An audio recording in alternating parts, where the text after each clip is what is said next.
Նրան Ալիսա Գլորիկ են ասում։ Հիմա քեզ կպատմեմ նրա մասին։ Գիտես ինչու են նրան Գլորիկ ասում, որովհետև նա շարունակ գլորվում ընկնում է, շարունակ ու ամեն տեղ։ Մի անգամ պապը փնտրում է նրան, որ պարտեզ տանի։ Ալիսա, որտեղ ես։ Այստեղ եմ, պապիկ։ Որտեղ այստեղ։ Եսի զարթուցիչի մեջ։ Այո, պատկերացնում ես, զարթուցիչի մեջ են։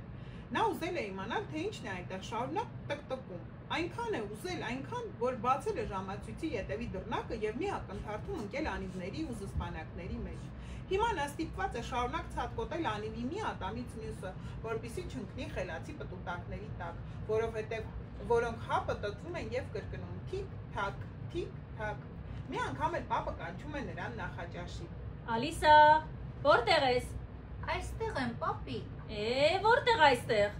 Դե այստեղ էլի, հենց կողքից շշի մեջ։ Ինչպես ընկար այդտեղ։ Ես շատ ծարավ էի, ուզեցի շշից ջուր խմել ու թրանք ընկա մեջը։ Էս Ալիսան ընկել էր ջրով լցված շշի մեջ եւ հիմա ստիպված շարունակ ոտքերն էր շարժում ու ձեռքերով թիավարում, որպեսզի չխեղդի։ Լավ է, որ ամռանը երբ նրան տարել էին սպերմոն, սովորել էր գորդի նման լող տալ։ Մի քիչ դիմացիր, հիմա ես քեզ կհանեմ։